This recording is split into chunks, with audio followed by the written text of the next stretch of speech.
Our core purpose is to basically create awareness of the health of the oceans as well as the marine life.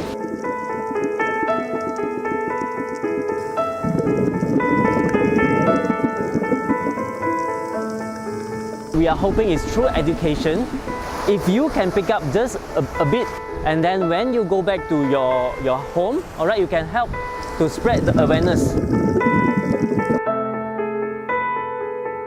So it is also good that we create this awareness for the younger generations. Spread awareness for marine conservation and help locally with coral reef cleanup and replantation of corals.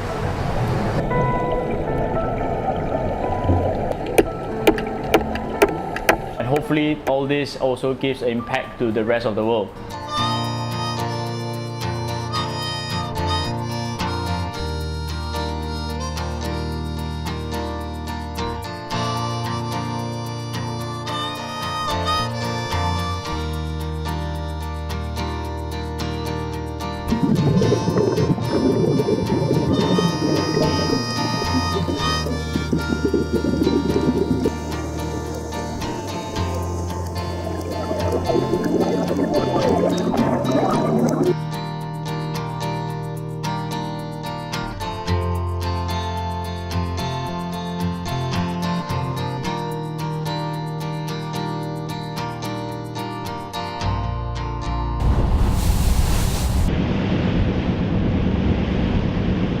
The International Seakeepers Society is a non-profit organization that was started in 1998 by a group of concerned yacht owners who were alarmed at the deterioration of the waters, and they got together to form this society. Through UMT and through our bosses, we linked up together and came up with the idea of this project.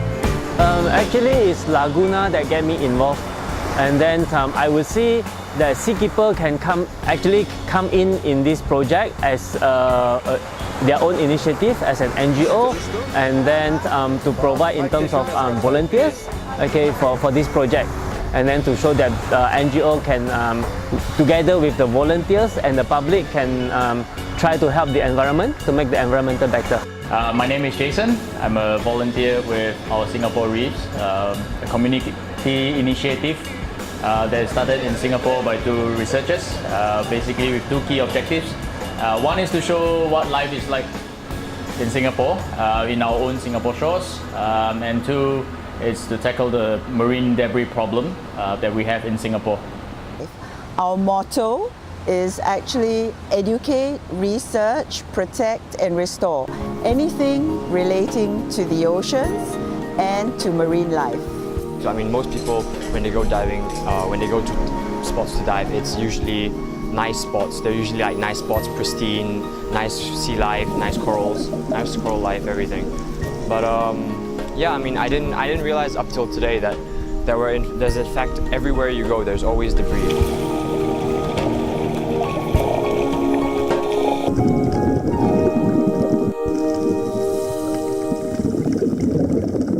So Seakeepers approached the resort, Laguna Redang Island Resort, to see if we could do a project together with specific regard to underwater cleanup as well as a coral rescue mission.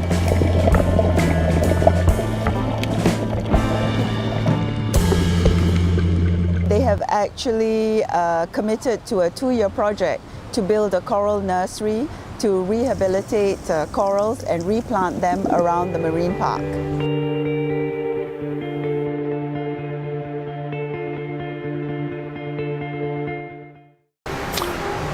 What we do to inform the tourists is during their arrival briefings, we already give them some safety briefing and what to do and what not to do. Like do not litter, do not step on corals, don't take back anything that you pick up from the beach. And sometimes we also have this university coming 2 or 3 times a year, especially during school holidays. and they will come and give some awareness talk.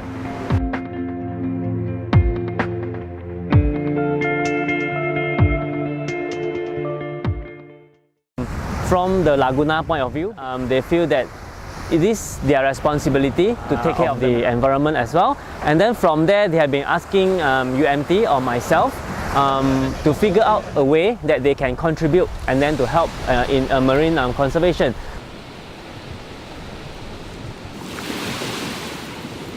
Coral rescue mission. Yeah, this is what we have been having in mind for the past 2 or 3 years, but we haven't found the correct partner to carry out things like this. With specific regard to the coral nursery, obviously this is a project that is particular to this area, because what we want to be able to do is, after the recent coral bleachings and the general wear and tear, you may call it, we want to help to repopulate the coral reefs here.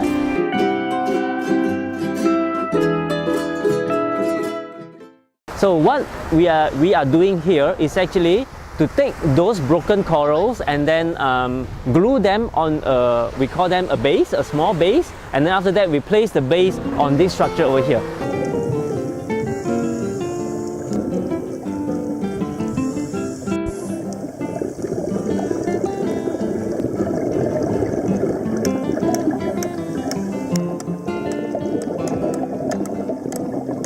The idea of the structure is actually to provide a stable substrate, okay, for the coral, especially those broken corals, coral nubbin. So broken corals mean that they don't have a stable substrate for them to grow. So eventually, if they just keep on rolling on the sand, all right, then they will die for sure.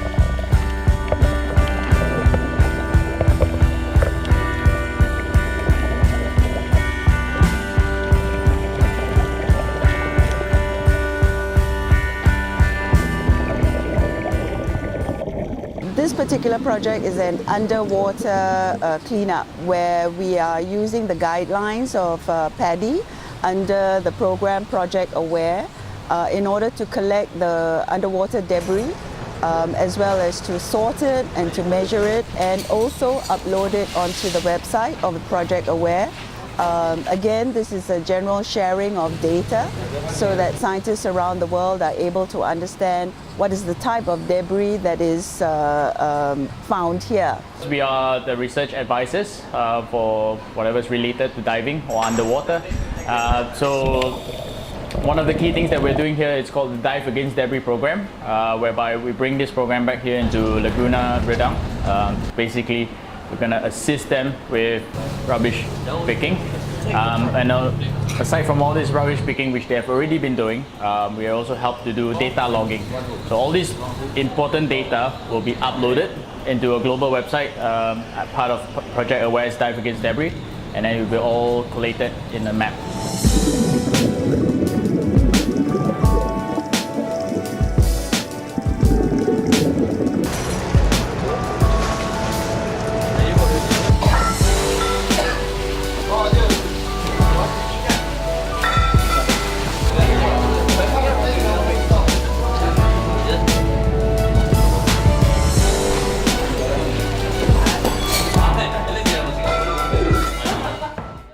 Like today, we were doing some coral reef cleanup and we were picking fish nets out of the corals. And I mean, I realize now that wherever I went, there were places, there were like coral reefs with like strings stuck all the way through the corals. But we never noticed it because we just, I mean, I personally, I didn't know what to look out for until today.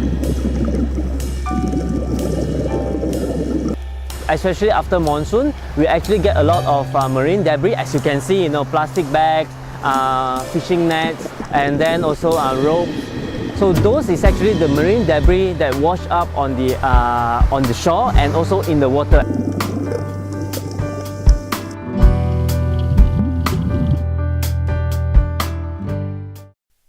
It's never too late to start. Yes, I'm sure that there have been other organizations that have also been doing conservation projects. It's not a new thing in terms of underwater cleanup, but it's something that we are doing as a group involving scientists from the University of Malaysia, Terengganu, as well as the resort, and volunteer divers. So you might say that our approach is a little bit different in that we ensure that we have support from subject matter experts like marine scientists, but make sure that we reach out to the community.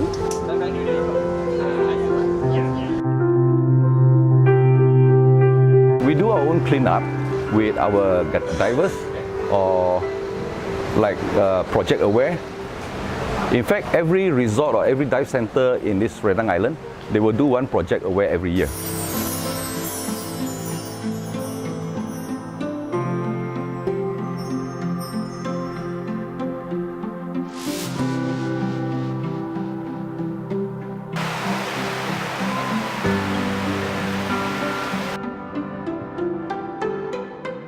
Also doing outreach programs, targeting adults, children, people of all ages, basically also highlighting the same problem to actually let them understand that, hey look, the plight in our waters is not exactly what you think it is. It's not exactly what you see on YouTube, pristine reef, no.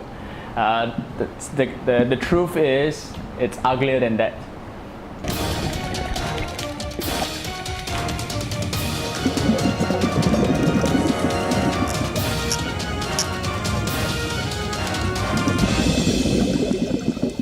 I get a sense when I go to school and when I go places, I get an awareness of, you know, a lot of people say what carbon levels are rising and this leads to, you know, global warming and all these kinds of things, and it's affecting the ocean a lot.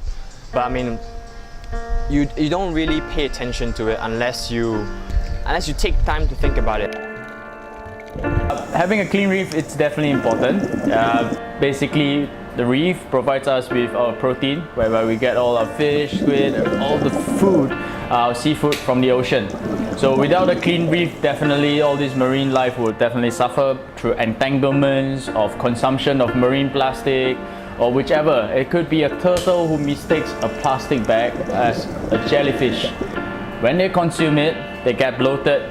In the long run, they will die. Not only that, if a piece of plastic bag, for example, and then is stitched on the coral, a hard coral, it will smoother the surface of the coral, alright? Then it will kill the coral as well.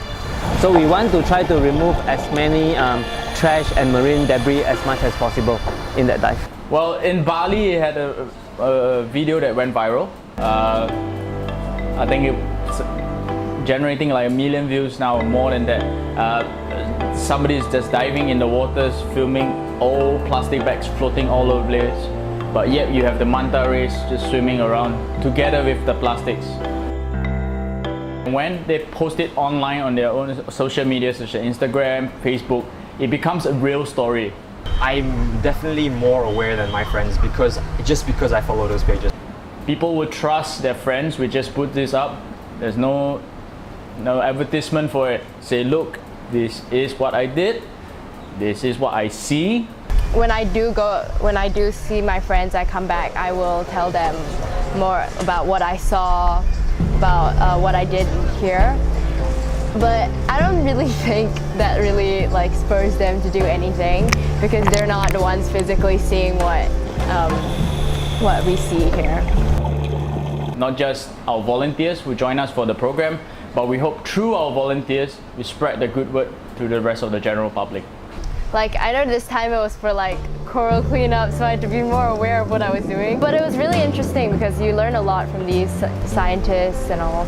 I really learned a lot from them because they, like, as we go along, they explain new things. For us as a scientist, we would like to see a continuous improvement of the whole project. I think that is very important for us as well.